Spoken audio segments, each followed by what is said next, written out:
The Economist.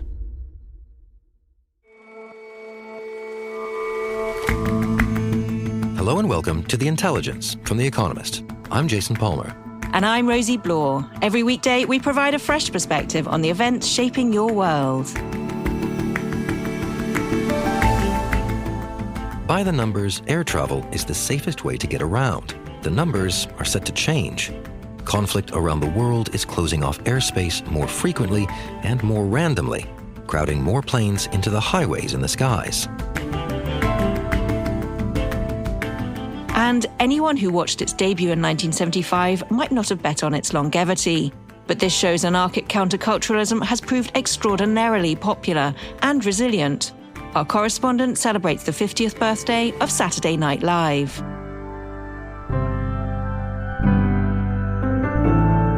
First up, though.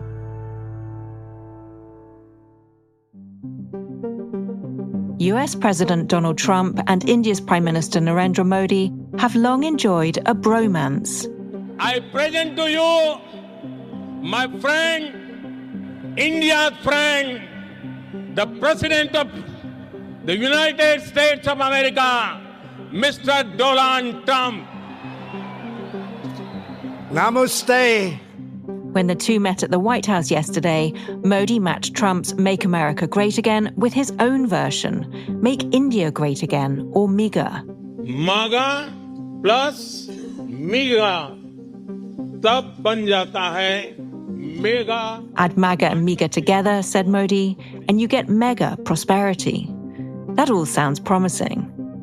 But the path of true love doesn't always run smooth. Just before the two men met, Trump appeared to follow through on a key campaign promise to stamp reciprocal tariffs on goods from every country that taxes American imports. We're just going to do it the easy way, and we're just going to say whatever you charge, we charge. India is among the countries that would be hit hardest by those American tariffs. And the two have other thorny issues to deal with, including immigration and defense. So, can love see them through? India and America are hugely important trading partners. Total trade between the countries has doubled in the last decade to almost $200 billion last year. And American firms employ 1.7 million people in India. Kira Huyu is our India correspondent. Back in the States, America's economy benefits hugely from a 5 million strong Indian American diaspora, among whom 80% have college degrees. That Indian American diaspora has become more and more visible. What we see in general is the increasing political and cultural influence of this diaspora. So let's take a step back for a minute then, Kira. What was India expecting of Trump's second presidency? This isn't necessarily new for India last time around. In Trump 1.0, Trump did keep calling India tariff king. And so in some ways, India is better prepared for a potential trade spat than most other US partners. Trump has announced that he will impose reciprocal tariffs on the rest of the world. And so tariffs will look the same from the US side as they will from whoever is imposing them on US products. India has said that it's very open to negotiations on tariffs.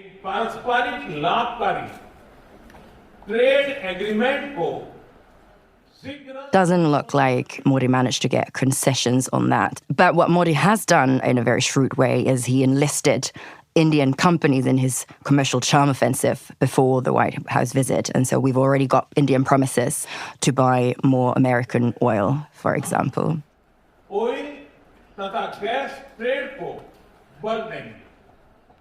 And then we had a sort of newsline-grabbing example very soon after Trump's inauguration, which was the reduction of tariffs on Harley-Davidson motorbikes. And this, for whatever reason, is something that Trump has long been complaining about. So India's been making these conciliatory gestures to avert a trade war. So before we get to those, Trump and Modi looked pretty friendly last night. How did they get on personally? It seems that they get on swingingly. That is the official narrative. This is one of the defining bromances of the second Trump presidency. So last time around, there were these mass rallies called Howdy Modi in Austin, Texas, and then Namaste Trump in Ahmedabad in Gujarat. Namaste Trump! Namaste Trump! Where the two shared a stage. And so there's been an understanding that although there might be bilateral irritants, that mutual understanding, a respect for the other's strongman characteristics will carry to the day. But you mention bilateral irritants, which is a nice diplomatic phrase there. There are some pretty thorny issues they're going to have to deal with, not least on immigration. Is that right? Yeah, immigration is a vintage Trump concern. It hasn't really hit India so far. Now that's really changing. So we've got both illegal and legal migration that Trump is taking issue with. On illegal immigration, we've got some quite startling numbers. So Indians were actually the third biggest group of undocumented migrants in the US. Pew Research Center numbers from 2022 suggest that 725,000 Indians reside within the United States as undocumented migrants. So what you saw last week was 104 such individuals being sent back, marshaled in handcuffs on a US military aircraft that was bound for Amritsar, Punjab. And Trump is a showman. His anti-immigration policies tend to take on this air of spectacle. But of course, this kind of treatment has left Modi's government exposed to domestic backlash about the treatment of Indian citizens. And then on legal migration, you've got this Indian-American model minority of 5 million. Indians make up over 70% of the foreigners that were awarded a skilled worker visa called H-1B in the year 22 to 23. But these visas are intensely disliked within MAGA circles.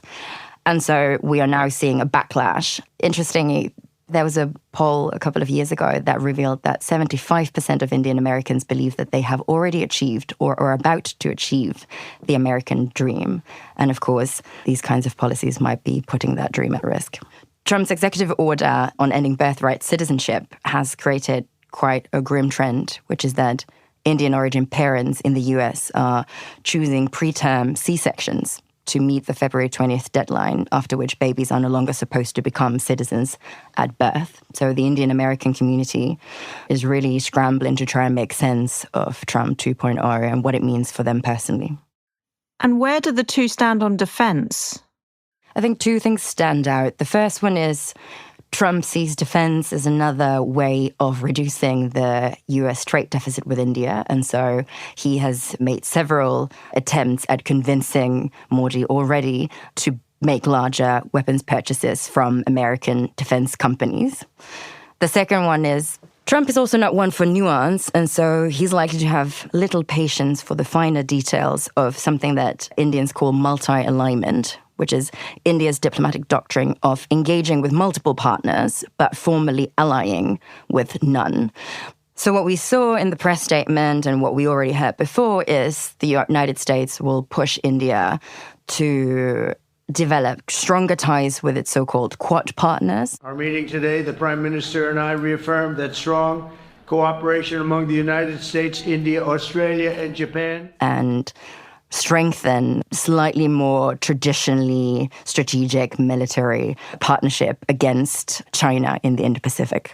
So with all of these things between them, trade, tariffs, immigration, defense, where is this relationship headed?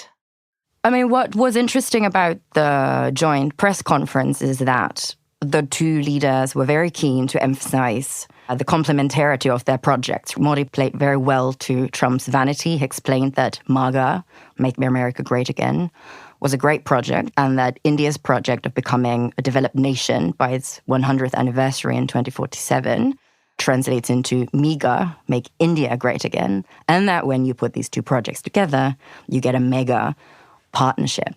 And so there's a lot of goodwill on both sides. There was a poll that came out a couple of weeks ago, but was done back in November, that revealed that 84% of Indians believe that Trump will be good for India specifically. And I do wonder what would happen if you polled Indians now after some of the trade spat, some of the treatment of Indian migrants. So there might be a bit of a cooling of expectations.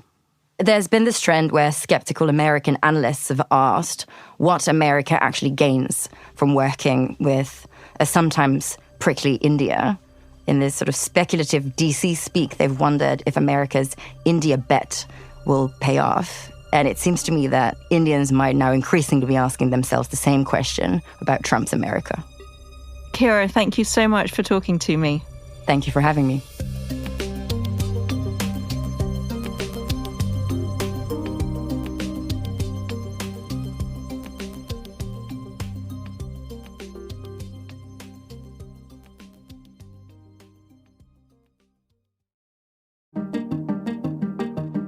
Tomorrow on The Weekend Intelligence, we'll be bringing you the second half of our fantastic new series, Scam Inc. If you haven't already listened to the first 4 episodes, I urge you to do so. The podcast is completely brilliant.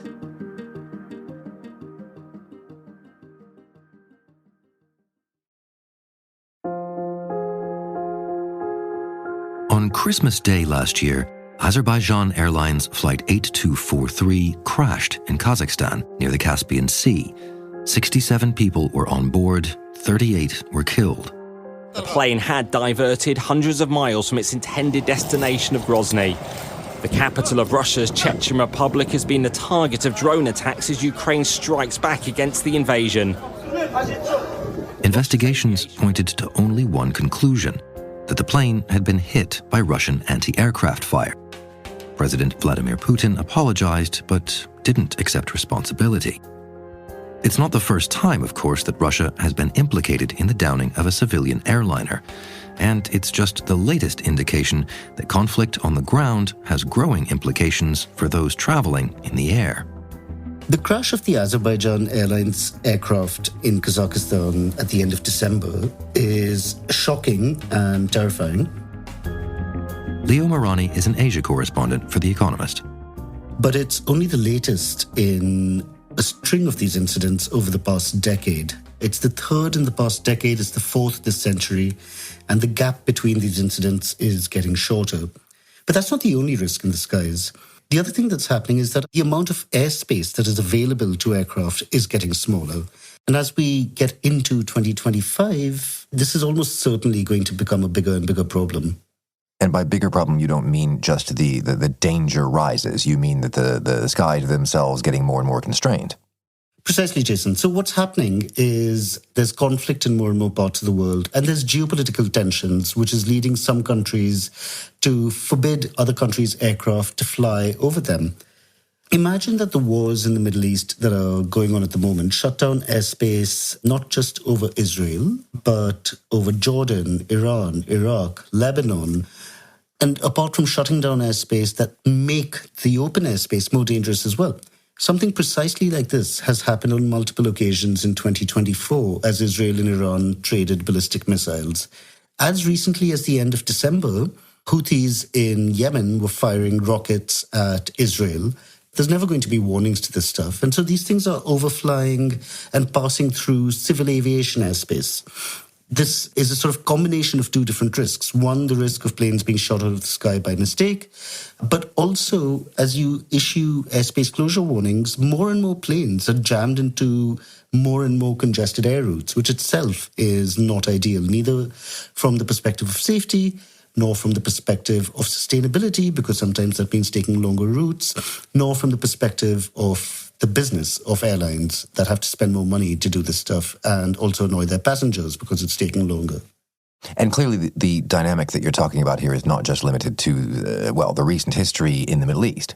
Not at all. So the stuff has been going on for a while. So let's take the Russia-Ukraine war, for instance. Ukrainian airspace has been closed since February 2022. Russian airspace is open, but Western airlines are forbidden from overflying it. What that means is for, let's say, a British aircraft flight to go from London to Beijing, it has to take a much longer route than the one it would earlier have taken, which is why, in fact, they've cancelled that route. But that's not the only thing. You look at North Africa. Sudan, its airspace is closed. Most airlines refuse to fly over Libya because it's too dangerous. Yemen, nobody wants to fly over there. So there's a whole bunch of places that even if they haven't closed their airspace, even if the carrier's home country hasn't forbidden it from flying over that airspace, airlines are understandably cautious and don't want to fly over certain places. But if you try and picture this now, we're talking about, at least for Western carriers, all of Russia, much of the Middle East, sometimes open, sometimes closed, parts of North Africa, plus dangers over the Red Sea. What that means is if you think about traffic going from Asia to anywhere west of Asia before the Atlantic Ocean, so we're talking about Africa, the Middle East, Europe, all of those flights are getting squeezed into smaller and smaller spaces.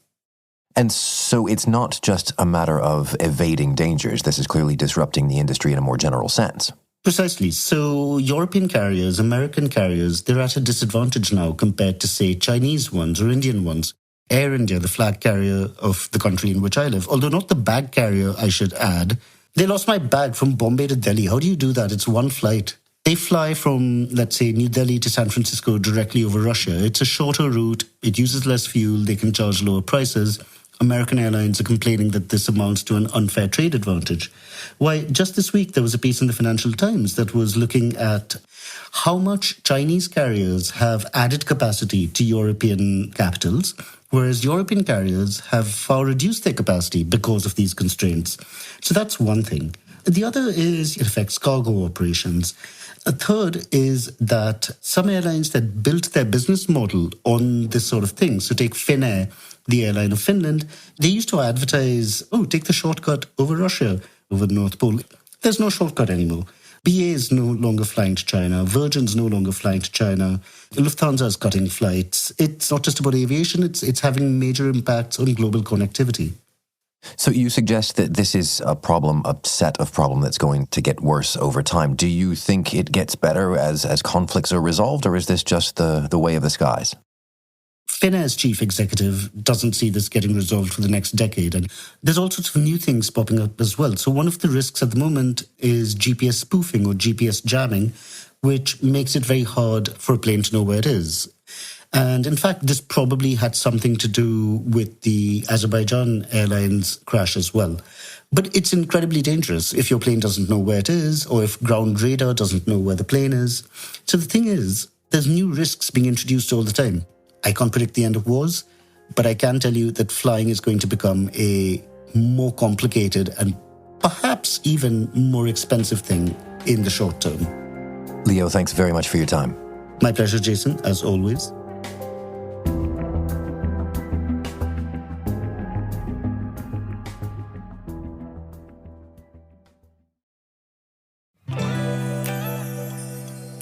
Now, a thought for you. A really good gift shouldn't be generic. So throw away the flowers, cancel the dinner reservation, and this Valentine's Day, buy something far superior for your beloved. An Economist print and digital gift subscription. It's even red. We've got a special deal giving you 30% off, and it ends today. Search Economist subscription for the details. Now that's what I call romance.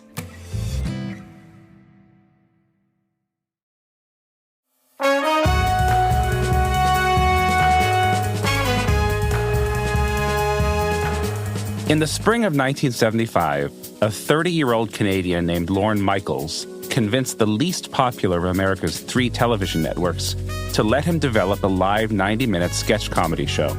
John Fasman is our senior culture correspondent. It would air at 11:30 p.m. on Saturdays, Saturday Night Live. Michaels compared the time slot to a vacant lot on the edge of town, by which he meant there would be few enough people watching then that he could experiment. His show had a sort of anarchic, countercultural sensibility. Its cast included people who had become huge stars like Dan Aykroyd, Chevy Chase, and John Belushi. But they didn't always get along very well with each other, and anyone who saw that first episode would not have bet on its longevity. Live from New York, it's Saturday night! There's a new film called Saturday Night that dramatizes those first night struggles. Look, my name is Lorne Michaels. I'm the producer of Saturday Night. The whole night? Yeah, the whole night. Despite that anarchic opening, we're about to celebrate the 50th anniversary of Saturday Night Live. It has won and been nominated for more Emmys than any other show in history. And I think its longevity really testifies to how well the show balances innovation and conservatism. Anyone who watched the first show and then did a Rip Van Winkle and woke up in time for the 978th show would find it incredibly familiar. It still has 10 to 12 sketches per show. It still has a segment called Weekend Update, which is a news show parody. There's still a musical guest who performs twice. And the show still adheres to some old-fashioned production routines, like they still use hand-colored cue cards. One thing that has kept the show consistent is that Lorne Michaels, who created the show in 1975, still runs it at the age of 80. His gift really was for nurturing and finding comedic talent more than for performance itself, and that's what he's done to a remarkable degree over the past 50 years on Saturday Night Live.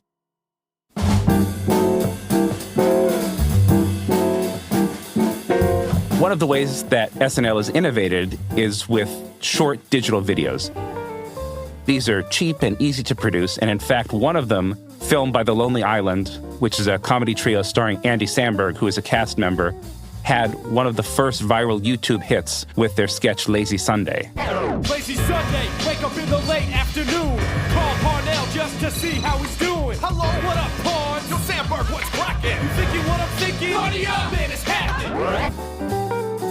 And in recent years, the cast has grown a lot more diverse.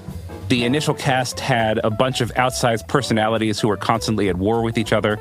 But the show has really come to prize versatility and collegiality. And what that does is it lets each member shine. So you often have people who are hired as writers who end up being performers. Performers often write. The cast usually has a background in improv or stand-up, which means they're pretty adaptable. And people often find fame doing things they didn't initially think they'd be doing. Tina Fey, for instance, was hired as a writer, but she became a performer. She hosted Weekend Update, and then after leaving Saturday Night Live, she produced 2 hit TV shows, and she also produced a hit film and musical, Mean Girls. The person who preceded her as head writer, Adam McKay, went on to create the Anchorman movies, as well as Vice, a very funny movie about Dick Cheney. And politics has really been a mainstay of SNL's humor. Its ratings go up during election years. People tune in to see how they're portraying different presidential candidates. Hello, little girl. What's your name? Lisa Myers. Well, Lisa, if you're that good a sales lady, maybe I could use you up on Capitol Hill. One of the most memorable ones, this is from when I was a kid, is Phil Hartman portraying Ronald Reagan as sort of a genial grandpa in public and just a ruthless mastermind behind closed doors. We are almost out of time, so I will instead ask each candidate to sum up in a single word the best argument for his candidacy. Governor Bush? Strategery. In 2000, Will Ferrell debuted his now famous performance as George W. Bush.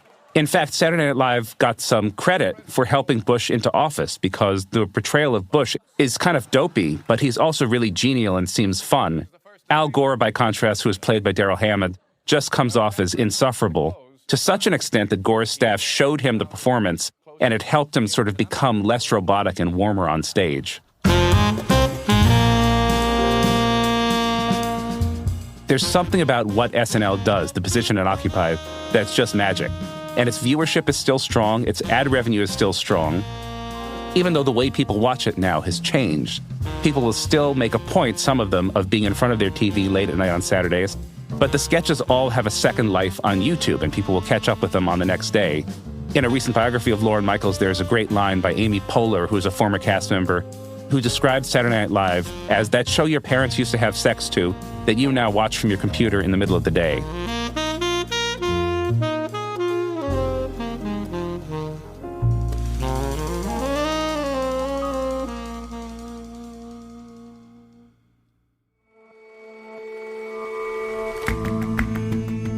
That's all for this episode of The Intelligence. The show's editors are Chris Impey and Jack Gill. Our deputy editor is John Joe Devlin, and our sound designer is Will Rowe, with additional help this week from Timo Saila. Our senior producers are Rory Galloway and Sarah Larniuk. Our senior creative producer is William Warren. Our producers are Maggie Kadifa, Benji Guy, and Jonathan Day, and our assistant producer is Henrietta McFarlane, with extra help from Emily Elias. We'll all see you back here tomorrow for the next episodes of our new series, Scam Inc. on the Weekend Intelligence.